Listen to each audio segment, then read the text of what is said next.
This is Russell Bentley in Donetsk, out by my old stomping grounds, Iversky Monastery, right by the Donetsk airport. Last night the Ukrops were shelling again. They bombed this road right here. As you can see the cuts on these trees. Right over there, you can see the hole right there where the bomb hit. Right past those kids' little toys. So there's soldiers at the airport, there's soldiers further on. This is behind the front lines. There's people living in houses right there, and the Ukrops are shelling, into a civilian neighborhood, into an iconic church that has no military significance whatsoever, just cultural and historical. And that's what these Ukrainian neo-Nazis are shooting at. They're backed, trained, paid, and armed by the United States. And this is what the U.S. is doing with your tax dollars. They don't got any money to fix the bridges, the roads and stuff there, but they got plenty of money to give these neo-Nazis to blow up the stuff around here.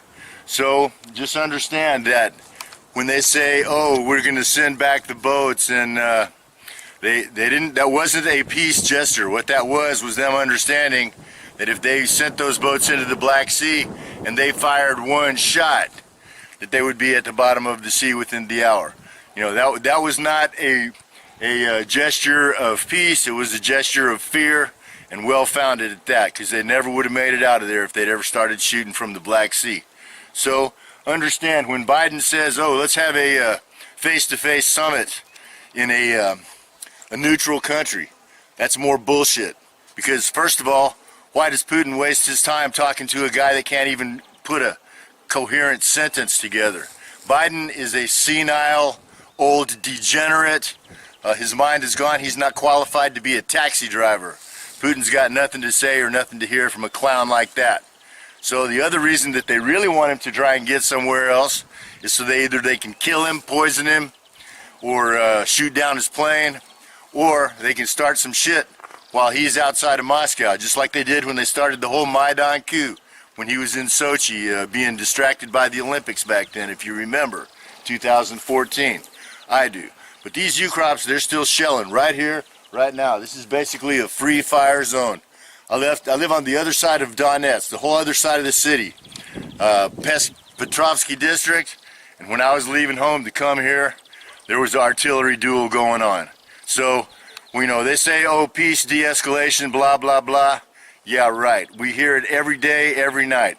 We see it. We see right here, these fresh cuts. That's from shrapnel. That's from bombs. There's no military within a kilometer of here. This is behind the lines. This is where people live. This is where people go to church. They're trying to rebuild that church, and now they're getting terrorized. So just understand that all the talk about the peace is just fake. It's lies, and all you have to do is remember, everything they say is a lie. What they do says everything, and what they're doing is bringing in more soldiers. They're bringing in jihadi head choppers from Syria. They brought in 150 Turkish special forces down in Mariupol just the other day. Those are going to be the guys running the drones, or else running the jihadis. So just understand that this war is not going to end without a big battle. This is the war between good and evil, between God and the devil, and only one side is going to walk away. So you can tell too that the Russians are serious about protecting, and they're not just talking about Donbass. You look at the place on the map where they're loading up all their troops all along the border.